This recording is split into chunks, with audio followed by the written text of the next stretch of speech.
Okay. All right. After you get your cable, all the hook up, right? Get it hooked up. Hook Yeah, your like that. interface up, and then open up Studio One. That little icon down there. It's going.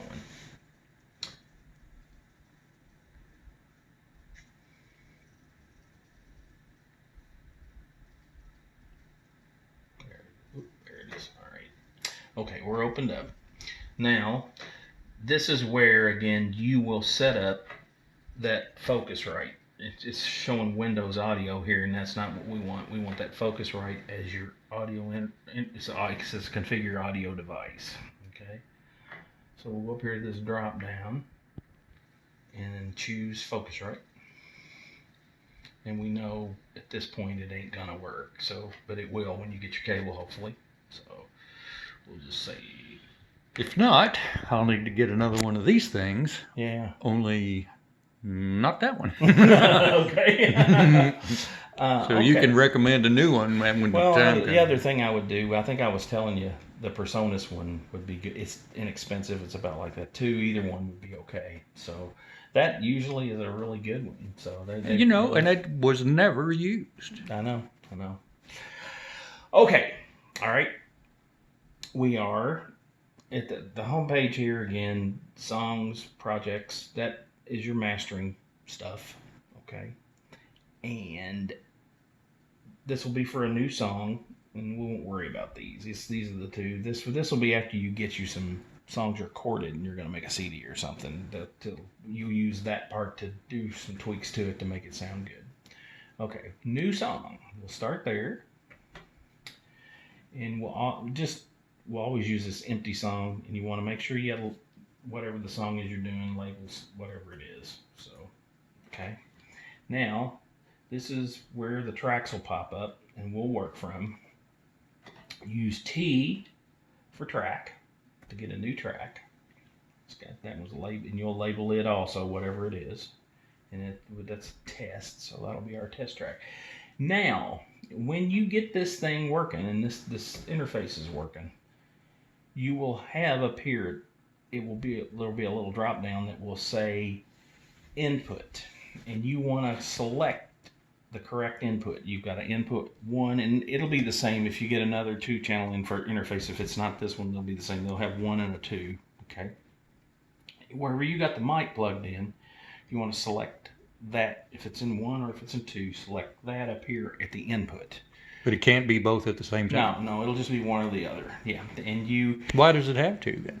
Well, you could record 2 things at once. What you do is set another track up, put one on, select the first track for 1 and the second one, or vice versa for 2.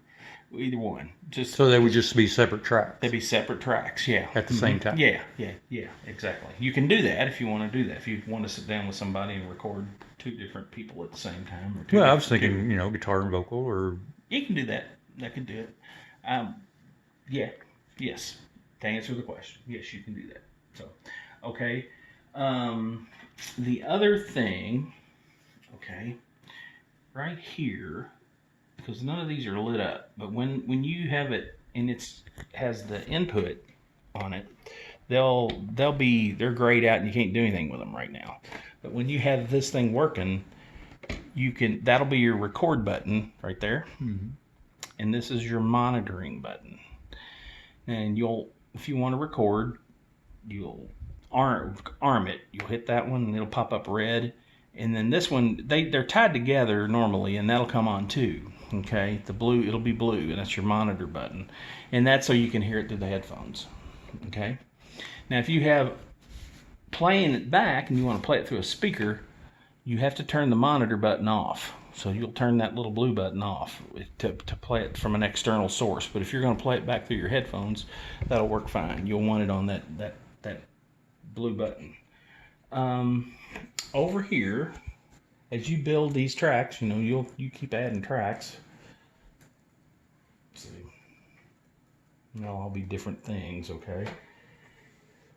You hit this mix button, okay, and it'll bring up just like a console, like a mixing console there. So you'll have faders you can pull up and down. Now, reason I'm talking about that is when you, let's say you're recording this last track right here, you have a guitar, you have a mandolin, and you have a bass. And now you're over here and you're wanting to record your vocal, okay? You can mix the levels into your headphones of the different instruments and whatever. So they sound good to you while you're recording, okay? That's why you'd want to do that. Or how you'd want to do that with this mixing console kind of thing. Okay? And I think that should get you going pretty much. Then you want to save it, okay?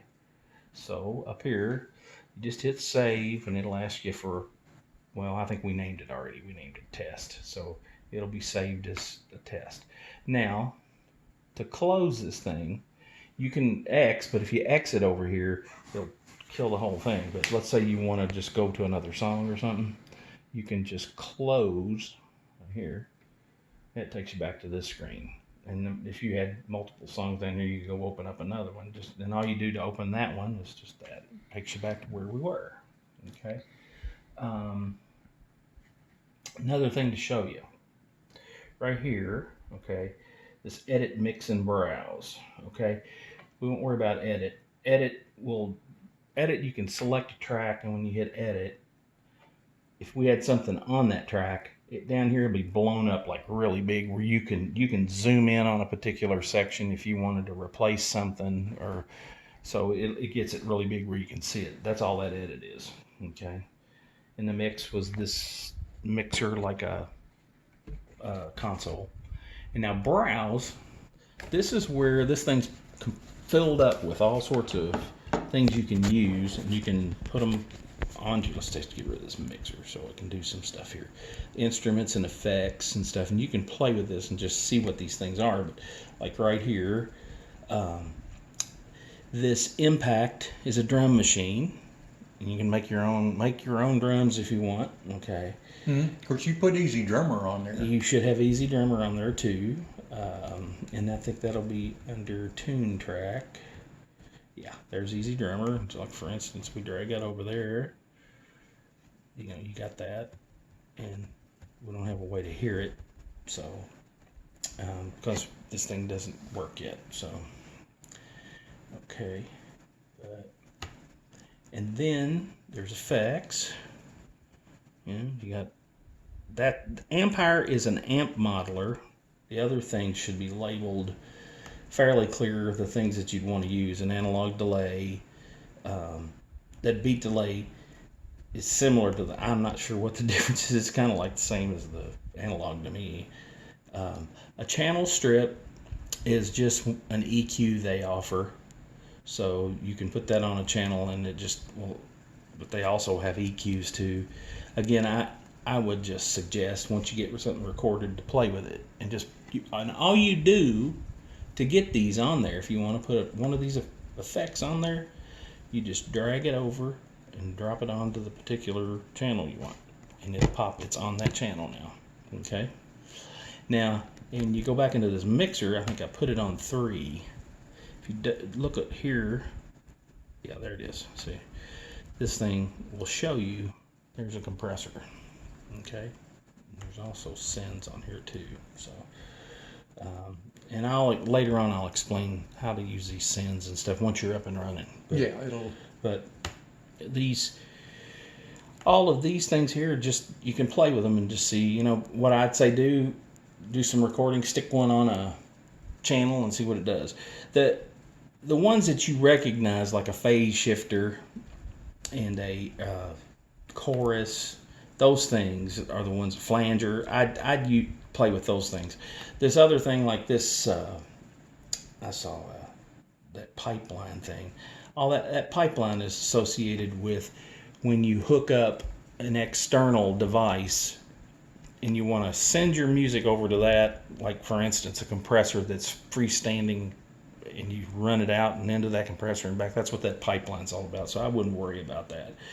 But like the EQ, that's cool. You can put EQ on every channel, and you can I'll show you. This is a really cool EQ now. It's a really nice one, and it's really easy to use. You can click in here we don't have anything, so I can't show you, but you can click right here and you can just bring the frequencies up and down with this. We'll get to that though. I'll show you when we get this thing working again. So, and reverb, that's another one that's real important. It's real good. And I'm arbitrarily dragging them and dropping them on a track, but you can put all those, as many as you want of those things. So do you drag it individually to each track then? Yeah. And the cool part, let me show you something that's kind of neat. With it, when you bring the mixer up again, I'll just close that and bring the mixer back up. This mix console, let's say you're sitting there and you want to, well, I want a reverb on everything. All you got to do is do this. Just drag it over. And just drag it over. Right from there. You don't have to go back in there and get it. You can just drag these items and put them over on other tracks if you want. So, and they'll have the same. Now, one thing, when you're fooling with this, which you'll have to just, this is something you play with and you learn to hear, there's the signal chain, okay? How these things, like when your channel 3 here is coming in, it's running down from top down, okay? So it's going into a compressor and into the room reverb and then out to your speakers, out to where you hear it. So sometimes you may want to rearrange which one's first. Compressors first instead of the reverb, or maybe you want the compressor after.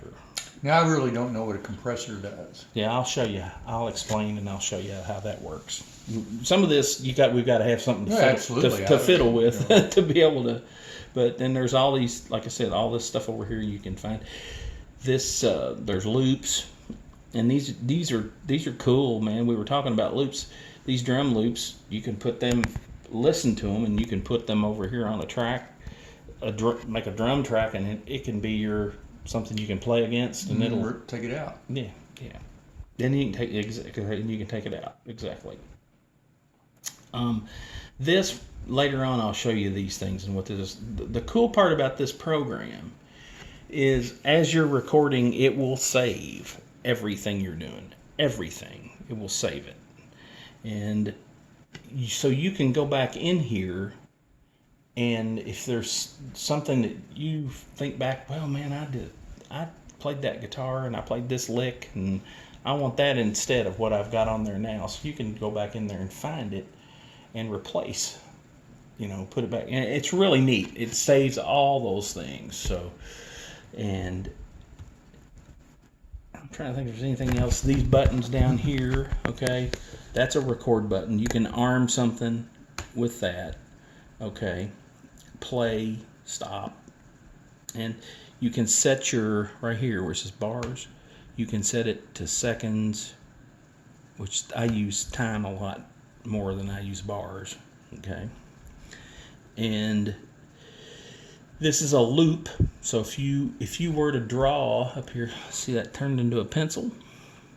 If you drew that little section and you turned on that loop, it'll just play over and over from that little section.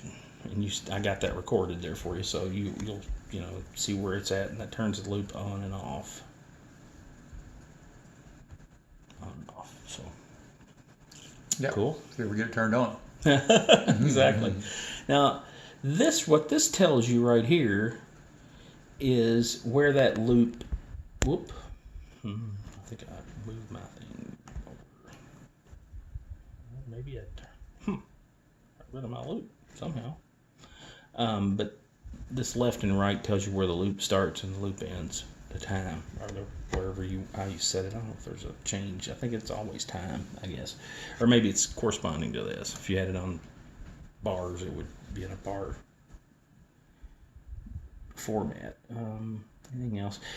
After you get up and running, there's a lot of other cool stuff you can do. There's things here that it has a built-in metronome, so it'll give you a click track if you want a click track. And I personally like setting up a drum track. I do too. As opposed to a click track. It just feels more natural than listen to a click. But it does have the metronome, and it's got here the ability, these little things like right here, that is a punch. That's a pre-roll, but that's the punch, an auto punch. And after you get yourself up and running where you can record stuff, I'll show you how to use that. So you can, if there's a thing you want to replace it, lick that you played and you didn't like it, you can just draw in that loop up there, like I showed there, and then hit this punch. And when you record, the only place that'll record will be right where that loop is, and you'll be able to replace. And it's really cool. It does the replacement is so easy. It's just crazy. It's great. And I think that pretty much covers a lot of it. I mean, once you get it going. Well, I look forward to it, and